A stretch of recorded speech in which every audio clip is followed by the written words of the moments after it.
In the fall of 2016, half the American internet went dark, and the weapon behind it was built by three young men who just wanted to win at a video game. It started with Minecraft, not the game itself, but the money quietly moving behind it.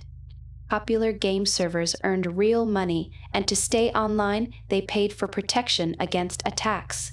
College student named Paras Ja understood that market better than almost anyone. He sold that very protection. But that business has a dark secret. The same people who sell the shield often build the sword. Knock a rival server offline, and its players would flee to a server that paid you to stay safe. Ja joined forces with two others, Josiah White and Dalton Norman, and began building something far larger than a Minecraft feud. Their idea was simple and terrifying. Stop hijacking computers, hijack the things no one ever watches. Webcams, home routers, video recorders, the cheap internet-connected gadgets sitting in millions of homes.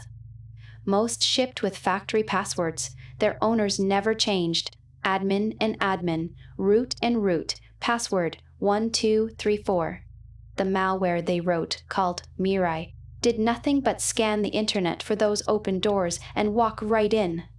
Each infected device became a soldier, and the army grew while the world slept.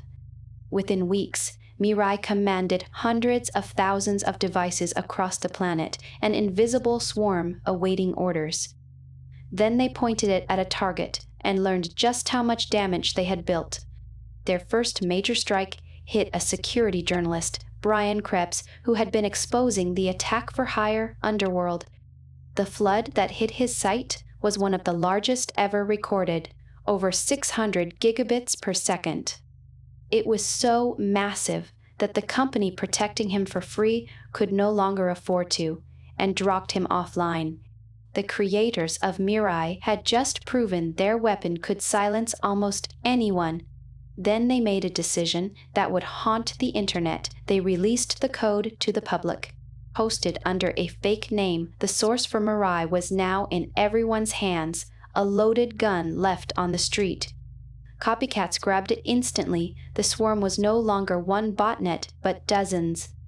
On October 21st, 2016, one of those swarms aimed at a company most people had never heard of, DIN.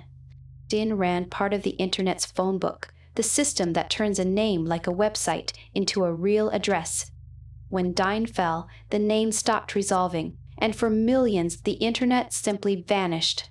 Twitter, Netflix, Reddit, Spotify, PayPal, gone in waves across the eastern United States. Nothing had been hacked the way people imagined. The sites were fine. The directory pointing to them was buried. It was the day the world saw how fragile the internet's foundations really were. While chaos spread, the same journalist they had attacked was quietly hunting them. Brian Krebs traced the digital fingerprints back through forum posts and online handles to a single name, Paras Yasha. The FBI was already closing in. In late 2017, all three pleaded guilty. But there was a twist. Instead of prison, the government did something unusual. It put them to work. The same minds that built the swarm now spent thousands of hours helping the FBI hunt other cybercriminals.